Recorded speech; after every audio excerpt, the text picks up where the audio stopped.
और एक और बड़ी जानकारी, दिल्ली ब्लास्ट पर चौंकाने वाला खुलासा हुआ है। आतंक से जुड़े हुए लोगों को टेरर फंडिंग दी जा रही थी।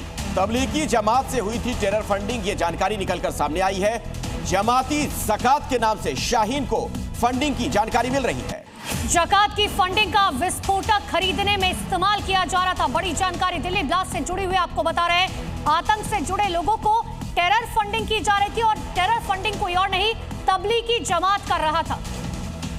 तो बताया यह जा रहा है कि इस जमाती ज़कात के नाम से शाहीन को फंडिंग की गई और इसका इस्तेमाल जो किया जा रहा था विस्फोटक खरीदने में। तो विस्फोटक खरीदने में किया जा रहा था इसका इस्तेमाल। अब सवाल यह भी उठता है कि 3200 किलो जो विस्फोटक सामग्री बरामद की गई थी, जिसमें से अभी 300 किलो नहीं मिली है, 2900 किलो मिली है, क्या ये सभी जो है इसी कैश, इसी पैसे से खरीदी गई थी? खबर में आगे बढ़ते हैं। खबर है ग्रेटर नोएडा से, जहां यूपी एटीएस के छापे पड़े हैं। टेरर फंडिंग केस में यह कार्रवाई की जा रही है। इस्तांबुल इंटरनेशनल कंपनी में छापेमारी की गई है। विदेश से 11 करोड़ की फंडिंग की जा रही थी। बड़ी जानकारी इस वक्त की आपको दे रहे हैं। टेरर फंडिंग केस में छापेमारी की गई है। तो ना सिर्फ आतंकवादी बल्कि उनसे जुड़े लोग और जो लोग उन्हें पैसे पहुंचाते हैं उन पर भी शिकंजा कसा जा रहा है। टेरर फंडिंग केस में यह छापेमारी की गई है। और बिहार में क्या कुछ हलचल है, कुछ बड़ी खबरें आपको दिखा देते हैं। बिहार में नई सरकार के शपथ ग्रहण को लेकर तैयारियां तेज है। आज शाम 8 बजे केंद्रीय गृह मंत्री अमित शाह भी पटना पहुंचने वाले हैं, जहां नीतीश कुमार से मुलाकात करेंगे। सूत्रों के मुताबिक दोनों नेताओं के बीच सरकार गठन और मंत्रियों को लेकर बातचीत होगी। इसके बाद अमित शाह का एनडीए नेताओं के साथ डिनर का भी कार्यक्रम है। बिहार में एनडीए की बड़ी जीत के बाद पटना के गांधी मैदान में शपथ ग्रहण समारोह की भव्य तैयारी की जा रही है। भव्य मंच बनाए जा रहे हैं जिन पर वीवीआईपी और वीआईपी मेहमानों के बैठने की पूरी व्यवस्था होगी। मैदान और आसपास के इलाकों में 24 घंटे ड्रोन कैमरे से निगरानी रखी जाएगी। समारोह में लगभग 1 लाख से अधिक लोगों के आने की संभावना है। सहरसा दौरे पर पहुंचे पूर्णिया के सांसद पप्पू यादव ने मुख्यमंत्री नीतीश कुमार से देश को बचा लेने की गुहार लगाई। पप्पू यादव ने नीतीश को प्रधानमंत्री बनने की नसीहत दी और चिराग पासवान या तेजस्वी यादव को मुख्यमंत्री बनाने का आग्रह किया।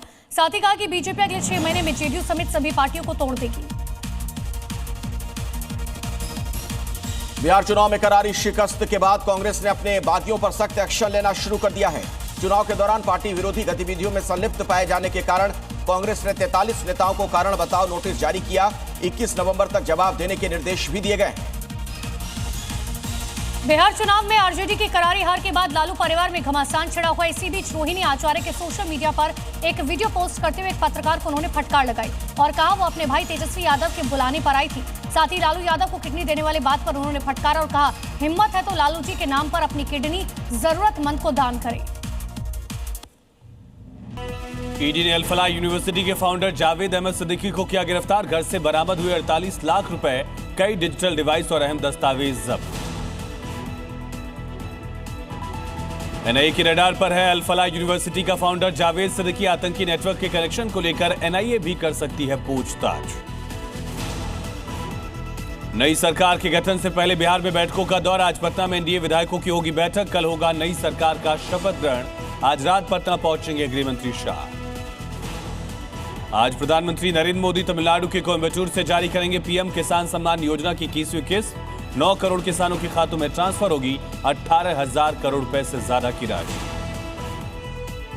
मॉस्को में भारत के विदेश मंत्री एस जयशंकर ने की रूस के राष्ट्रपति व्लादिमीर पुतिन से मुलाकात। भारत रूस शिखर सम्मेलन की तैयारी समेत वैश्विक घटनाक्रमों पर हुई चर्चा।